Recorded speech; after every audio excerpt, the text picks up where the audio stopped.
लेते हैं भक्ति आंदोलन का प्रादुर्भाव 6वीं और 12वीं शताब्दी के मध्य में मूल रूप से दक्षिण भारत में हुआ था। भक्ति आंदोलन के प्रारंभिक प्रणेता भारत के ही थे। उनमें सबसे पहला भक्त रामानुज थे। उनके शिष्य रामानंद भक्ति आंदोलन को दक्षिण भारत के उत्तर भारत की ओर ले गए। नयनार जो शिव की पूजा करते थे और अलवर जो विष्णु की पूजा करते थे ने भक्ति के विचार का उपदेश किया। रामानुज 1017 से 1137 ईस्वी। इनका जन्म मद्रास चेन्नई के निकट पेरुम्बूर नामक स्थान पर हुआ था। इन्होंने राम को अपना आराध्य माना। इसने गुरु कांचीपुरम के यादव प्रकाश रामानंद 1299 से 1410 अगस्त संहिता के अनुसार इनका जन्म प्रयाग में हुआ था तथा इनकी शिक्षा प्रयाग और वाराणसी में। तो भक्ति आंदोलन को दक्षिण से उत्तर लाने का श्रेय रामानंद को ही दिया जाता है। रामानुज की पीढ़ी का प्रथम संत थे। रामानंद सभी जातियों में धर्म के लोगों को अपना शिष्य बनाकर एक तरह से जातिवाद पर कड़ा प्रहार किया। इनके शिष्यों में प्रमुख थे कबीर जुलाहा, धन्ना जाट, रैदास हरिजन, सेना नाई और पीपा राजपूत। कबीर 1440 से 1510 रामानंद के अत्यधिक उग्र सुधारवादी शिष्य कबीर थे। अपने गुरु रामानंद के सामाजिक दर्शन को सुनिश्चित रूप से उन्होंने जाति प्रथा, धार्मिक कर्मकांड, बाह्य आडंबर, मूर्ति पूजा, जप तप, अवतारवाद आदि का घोर विरोध किया। इन्होंने राम, रहीम, हजरत, अल्लाह आदि को एक ही ईश्वर के अनेक रूप माने। रैदास 15वीं शताब्दी है रामानंद के अति प्रसिद्ध शिष्यों में से एक थे। ये जन्म से मूची थे और बनारस में रहने वाले थे। मलुकदास 1574 से 1682 ये कबीर के अनेक अनुयायियों में से एक थे। इनका जन्म 16वीं शताब्दी के अंत में इलाहाबाद जिले में हुआ था। इन्होंने भी मूर्ति पूजा तथा धर्म के अन्य बाह्य रूपों के विरुद्ध उपदेश दिया। इनके अनुयायी अपनी मुक्ति के लिए पूर्ण रूप से ईश्वर की कृपा पर निर्भर करते थे। दादू 1544 से 1603 कबीर तथा नानक के साथ निर्गुण भक्ति की परंपरा में इनका महत्वपूर्ण स्थान प्राप्त है।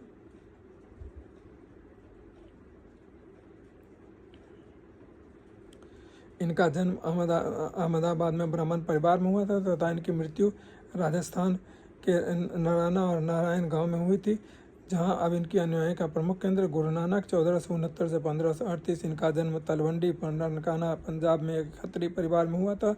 एक स्वरवाद तथा मानव मात्र की एकता नानक की मौलिक सिद्धांत है। गुरु नानक बाह्य आडंबर, जाति पाति, समाज कुरीतियों, ब्राह्मणों में मुल्लाओं की श्रेष्ठता को विरोध किया। मार्गदर्शन के लिए वे गुरु की अनिवार्यता को सर्वोपरि मानते थे। चैतन्य 1486 से 1533 चैतन्य महाप्रभु भक्ति आंदोलन के एक महानतम संत थे। इनका जन्म नदिया बंगाल में हुआ था। चैतन्य का वास्तविक नाम विश्वम्भर था और बाल्यावस्था में इनका नाम निमाही था।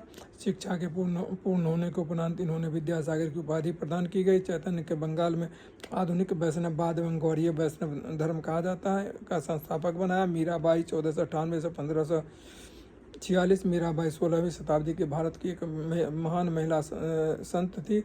मेड़ता के रत्न सिंह राठौर की इकलौती संतान थी। इनका जन्म मेड़ता जिले के कुदवी ग्राम में हुआ। इनका विवाह सन 1516 में राणा सांगा के पुत्र और युवराज भोजराज से हुआ। वल्लभाचार्य 1479 से 1580 के वल्लभाचार्य वैष्णव धर्म में कृष्ण मार्गी शाखा के दूसरे महान संत हैं। इनका जन्म 1479 में वाराणसी के समय हुआ, जब इनके पिता लक्ष्मण भट्ट ब्राह्मण परिवार तेलंगाना में अपने परिवार के साथ काशी की तीर्थ यात्रा पर आए। सूरदास 16वीं और 17वीं शताब्दी भक्ति आंदोलन का कोई विवरण तब तक पूर्ण नहीं किया जा सकता जब तक हिंदी के दो महान कवि सूरदास और तुलसीदास का वर्णन न किया गया हो।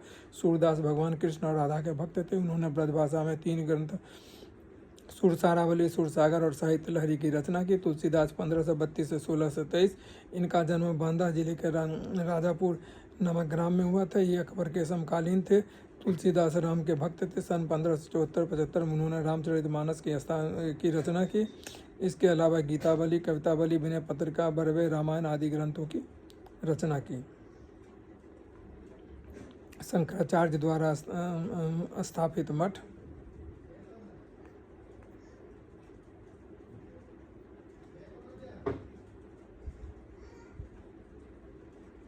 ज्योतिष मठ बद्रीनाथ उत्तराखंड, गोवर्धन पीठ पुरी उड़ीसा, शारदा पीठ द्वारका गुजरात और श्रृंगेरी पीठ मैसूर कर्नाटक। महाराष्ट्र के भक्ति संत ज्ञानेश्वर या ज्ञानदेव। महाराष्ट्र के प्रारंभ भक्ति संत ज्ञानेश्वर का विदय 13वीं शताब्दी में हुआ। उन्होंने मराठी भाषा में भगवद गीता और ज्ञानेश्वरी नामक टीका समीक्षा लिखी, जिसकी गणना संसार के सर्वोत्तम रहस्यवादी रचनाओं में की जाती है। इनकी अन्य रचनाएं हैं अमृतानुभव तथा चंगदेव प्रशस्ति। भक्ति काल के प्रमुख संत और उनके संप्रदाय एवं मत। शंकराचार्य स्मृति संप्रदाय अद्वैतवाद, रामानुज श्री संप्रदाय विशिष्ट द्वैतवाद, निम्बारक सनक संप्रदाय द्वैतवाद, माधवाचार्य ब्रह्म संप्रदाय द्वैतवाद, विष्णु स्वामी वल्लभाचार्य रुद्र संप्रदाय शुद्धाद्वैतवाद, कबीरदास कबीरपंथ विशुद्ध द्वैतवाद और नानक सिख संप्रदाय। ठीक है ना। इसके बाद जो आता है सूफी मत। सूफी मत का विकास 10वीं सदी और इसके पश्चाताप हुआ जब अब्बासी खिलाफत का पतन हो रहा था। वहीं दूसरी ओर तुर्की राजतंत्र उभर रहा था। सूफी संप्रदाय या सिलसिला चिश्ती संप्रदाय सैयद मोहम्मद हाफिज के अनुसार चिश्ती भारत का सर्वप्रथम प्राचीन सूफी सिलसिला था। ख्वाजा मोइनुद्दीन चिश्ती 1192 से 12वीं शताब्दी में शिहाबुद्दीन गोरी की सेना के साथ भारत में आए थे। बाद में इन्होंने चिश्तिया परंपरा की नींव डाली। ये ख्वाजा उस्मान चिश्ती हारूनी के शिष्य थे। ये अद्वैतवाद परंपरागत नियमों में विश्वास रखते थे तथा निजी संपत्ति के खिलाफ थे। ये समाज संगीत में विश्वास रखते थे। मोइनुद्दीन चिश्ती ने अजमेर में अपना निवास स्थान बनाया था। उनकी समाधि अजमेर में ख्वाजा साहब के नाम से प्रसिद्ध दरगाह है। इसके बाद ख्वाजा बख्तियार काकी सुल्तान इल्तुतमिश के समकालीन थे। इन्होंने बाबा फरीद को दीक्षित किया था। शेख फरीदुद्दीन गंजे शंकर 1175 से 1265 ईस्वी इसी के सिलसिले के थे जो सिख परंपरा के में बाबा फरीद के रूप में प्रसिद्ध हुए।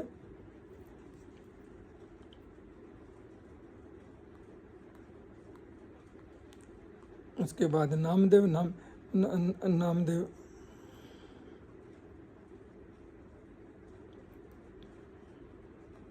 निजामुद्दीन औलिया ने योग की प्राणायाम की पद्धति को इस हद तक अपनाया कि लोग उन्हें योगी सिद्ध करने लगे।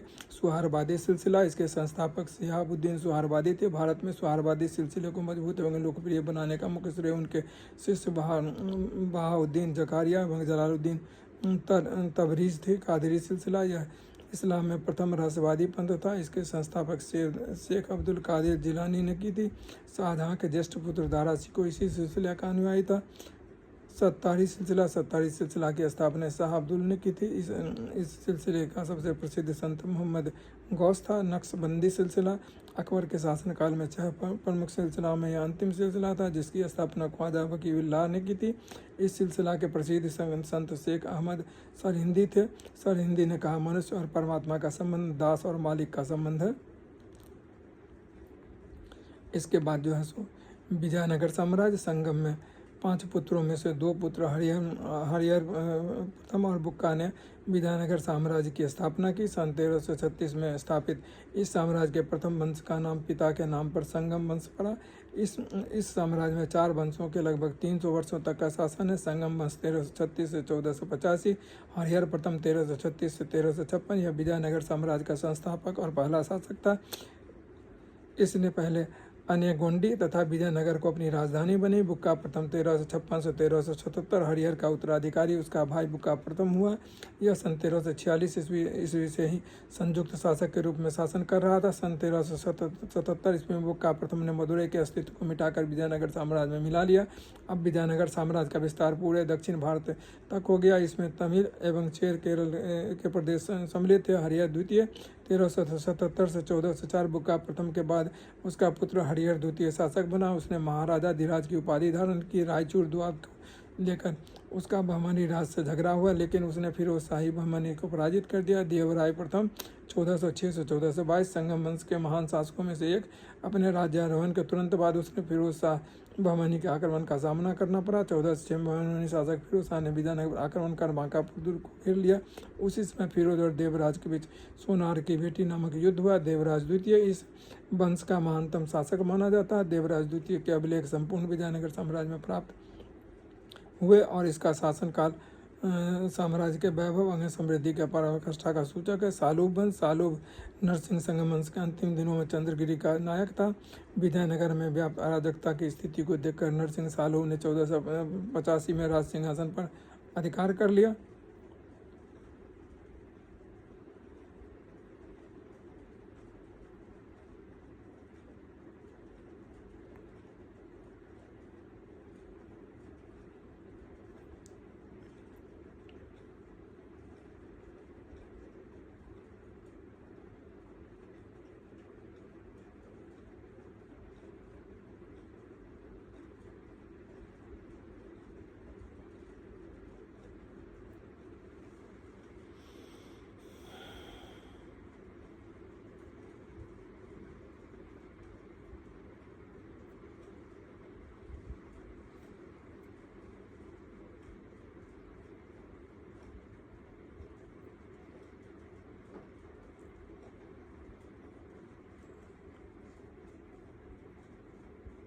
विजयनगर के द्वितीय राजवंश का संस्थापक सालूब नरसिंह था। तुलूब वंश 1505 से 1570।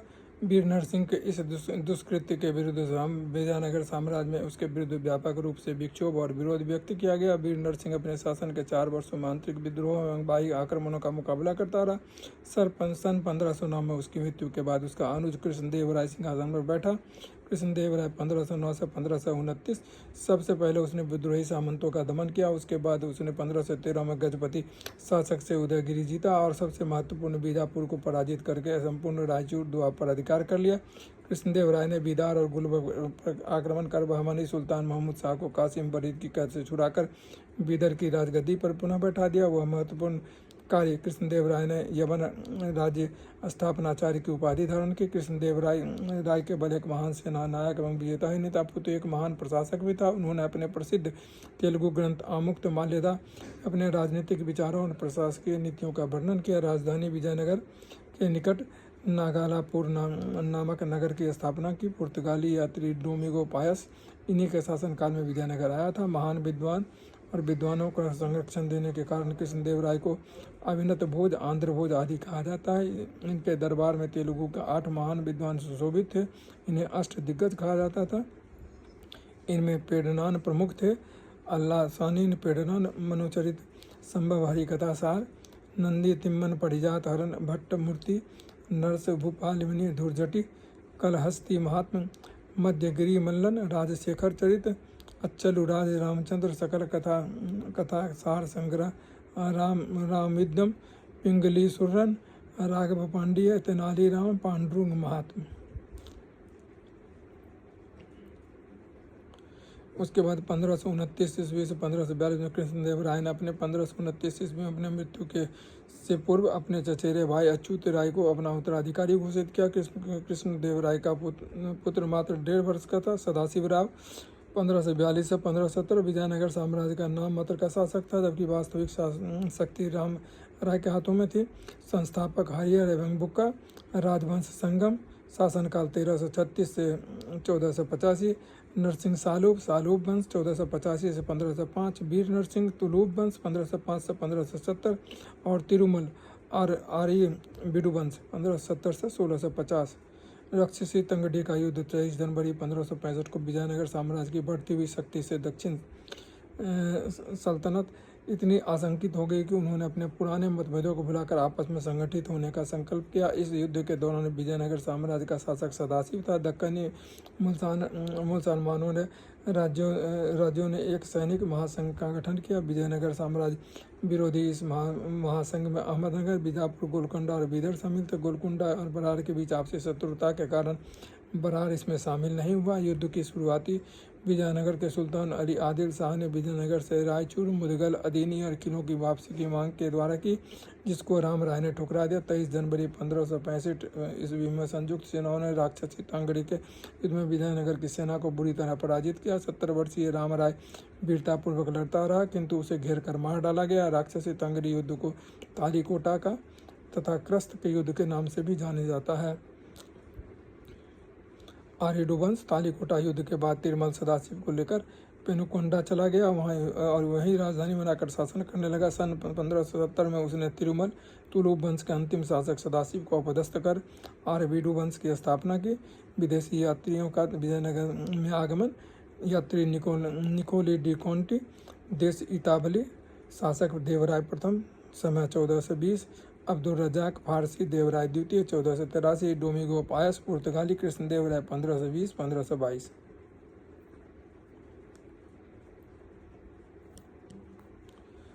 बारबोसा पुर्तगाली कृष्णदेव राय। निर्नेज पुर्तगाली अच्युत राय। सोजर फेडरिक पुर्तगाली राक्षसी तांगरी 1565। विजयनगर शासन का साम्राज्य का प्रशासन। केंद्रीय शासन विजयनगर राजतंत्रात्मक राज्य था। राजा को ईश्वर के समतुल्य माना जाता था। राजा को राय कहा जाता था। राजा के बाद युवराज का पद श्रेष्ठ होता था। उसके राज्याभिषेक को युवराज पट्टाभिषेक कहा जाता था। विजयनगर साम्राज्य के केंद्रीय शासन में विभिन्न अंगों का अस्तित्व था, जैसे राज परिषद के सदस्यों में इस प्रांतों के नायक, सामंत नायक, प्रमुख धर्माचार्य, विद्वान, संगीतकार, कलाकार, व्यापारियों, विदेशी राज्यों के राजदूत शामिल थे। इस परिषद का अध्यक्ष महाप्रधानी था। विजयनगर साम्राज्य को सुचारू रूप से गति प्रदान करने के लिए उसे अनेक प्रांतों में बांटा गया था। साम्राज्य के बाद राज्य, राज्य से मंडल, मंडल से कोट्टम या वलनाडु, वलनाडु जिला होता था, वलनाडु से नाडु, परगना, मिलग्राम, 50 ग्रामों का समूह, स्थल कुछ ग्रामों का समूह और ग्राम। प्रांतीय प्रशासन व्यवस्था के अंतर्गत नायंकर व्यवस्था की भूमिका महत्वपूर्ण थी। नायंकर के नायक वस्तुतः भूसामंत, जिन्हें वेतन के बदले में अथवा अधीनस्थ सेवा के रखरखाव के लिए विशेष भूखंड अमरन प्रदान किया जाता था। अमरन भूमि का प्रयोग करने के कारण इन्हें अमर नायक भी कहा जाता था। स्थानीय शासन विजयनगर काल में चोल एवं चालुक्य की तरह ही सभा व नाडु प्रचलित थे। ग्राम सभाएं इस समय किसी प्रदेश में सभा, महासभा, महाजन और भी होता था। सामाजिक जीवन, चारों वर्णों में ब्राह्मण सर्वप्रमुख थे, परंतु वर्णाश्रम व्यवस्था के दूसरे अंग क्षत्रिय के संबंध में कोई जानकारी प्राप्त नहीं होती। ब्राह्मणों को विशेषाधिकार प्राप्त था, जिसमें सबसे महत्वपूर्ण था कि उन्हें मृत्यु दंड नहीं दिया जा सकता था तथा शासन काल में ऊंचे पद प्राप्त होते थे। विजयनगर काल में मनोरंजन के क्षेत्र में नाटक और यक्षगान प्रचलित थे। बूमलाट एक छाया नाटक था, इसका आयोजन मंडपों में किया जाता था। अब इसके बाद जो है सो मुगल वंश आता है, ठीक है ना, और सूर्यवंश, ये सब जो है सो आएगा। Thank you very much, please subscribe.